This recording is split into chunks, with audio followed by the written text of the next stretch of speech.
كابتن رضا، ماتش انت بتقول لي الاهلي هو كان الافضل وبالتالي كان نصيبه الفوز، ده كان متوقع. هنا خلاص الكلام. مبروك للنادي الاهلي بطوله افريقيا. لا الماتشين الماتشين اللي هم بتوع خلاص، يعني الماتش الترجي بتاع امبارح واللي جاي، مبروك النادي الاهلي صعد للنهائي. ايه اللي هيحصل بقى الله اعلم في النهائي. بطوله افريقيا ايه؟ ايه بطوله افريقيا ايه بقى؟ في علم الغيب. ايوه يعني دلوقتي الاقرب صن داونز، الاهلي زي ما انت بتقول كده مبروك خلاص في المباراه. هو النادي الاهلي يلعب الماتش الاولاني هنا ولا هناك؟ الاهلي كان الثاني، لا تقريبا هيلعب هناك، تاني هناك تقريبا، يعني الساعه 3 في عز المعمعه. خليني اتاكد من المعلومه.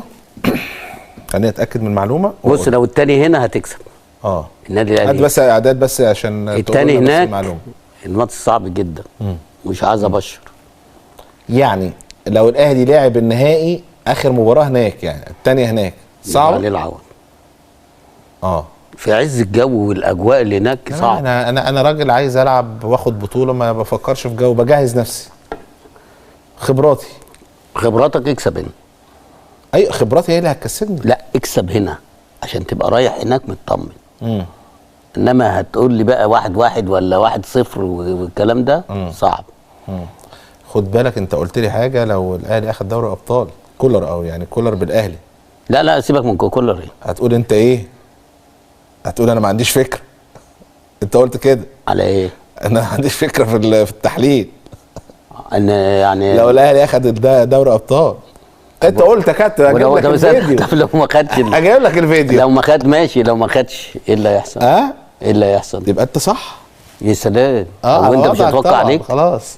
لا اقعد اسبوع تعمل. لا انت بتعيدها، هتغير كلامك. لا انت بقى، ما انا ماشي، انا مش هغير كلامي. طب وانت العقاب انا ما تراهنتش معاك يا كابتن. امال انت تراهني انا بس، وانت انت اللي قلت لوحدك. البريء.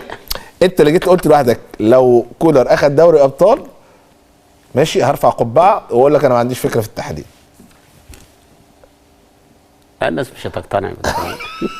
حتى لو انا قلت الناس مش مقتنعه، لان عارفين. بص الغروب بقى عارفين ان انا الحمد لله ملك. لا انا ما انكرش كابتن رضا عبد العال، عشان بس نبقى متفقين. حقيقه كابتن رضا عنده رؤيه ووجهه نظر فنيه قد تصيب في وقت وتخيب في وقت اخر. لا ما بتخيبش الحمد لله والشكر لله. لا كابتن بقى عشان ما خدت، يعني عشان مش قوي كده، عشان انت قلت انا قول لي خابت معاك ايه ولا مش عارف ايه. طب استنى بس، قول. ما هي الرهانات كلها الحمد لله كسبتها.